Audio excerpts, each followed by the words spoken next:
Decided to do another excerpt since the other one seemed pretty popular. This one is from While You Were Writing.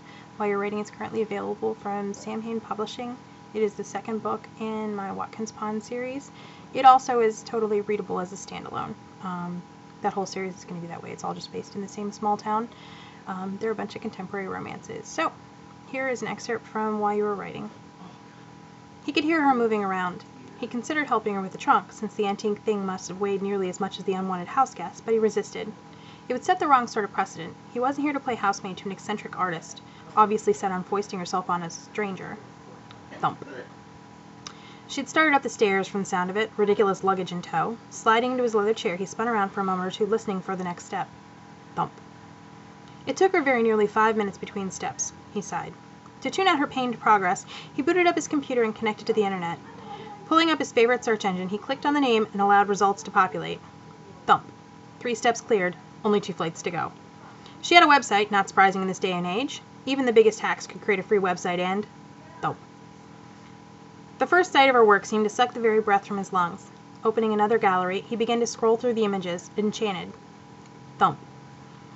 Her talent glowed off the screen, as vibrant and alive as the color she chose to use. From twirling women bedecked in bubbles to heartbreakingly sad panoramas, her gift was something even he couldn't deny. He leaned back, steepling his fingertips. Why would a woman so obviously gifted in her field go up to a stranger and ask to visit his home? The prices listed below the pictures, many overridden with large red letters proclaiming them sold, bespoke an artist who was far from starving, and yet she'd foisted herself off on him. Thump. Damn it, he muttered, and punched the top of his desk.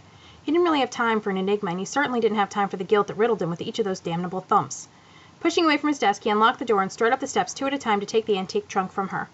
With nearly as loud of a thump, she dropped onto the step, blocking his passage. Oh, don't be bothered, Mr. McQueen. I have this, 1 step at a time, right? Her flushed face had burst out in sweat, leaving a pale lock to stick to her forehead. More guilt swamped him. He didn't appreciate the addition of guilt into his routine. He got by fine without any troublesome emotions, and if he'd chosen to indulge in any emotion, he certainly wouldn't have chosen guilt to break the pattern. You're already bothering me. He announced it and gestured to her. She simply brushed the hair off her forehead and panted, Well, so sorry for that. She didn't sound sorry. Move. I can't carry this ridiculous thing past your... At a loss for words, he waved a hand with a bit more enthusiasm. My what? Her smile broke free, charming him if he would allow it. Your person. He settled on the word and looked away from her, waiting for her to move. Laughter bubbled out of her, a deep throaty thing that wrapped him in intimacy and invited him to join in her mirth. For a writer, you're not so great with the words. Anyone ever tell you that? He scowled at her. Sorry. You're pretty sensitive about the writing thing, huh? He resisted growling at her, and she'd finally moved, so he lifted the trunk up and sped up the remaining stairs.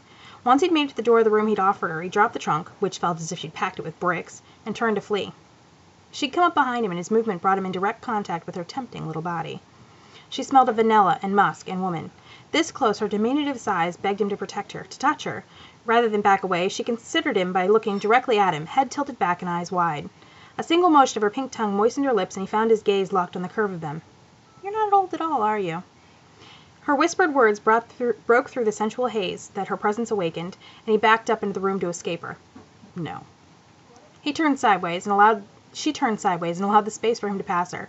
He moved to do so, ignoring the zinging awareness she created simply by being in his space. When he'd nearly passed her, she spoke.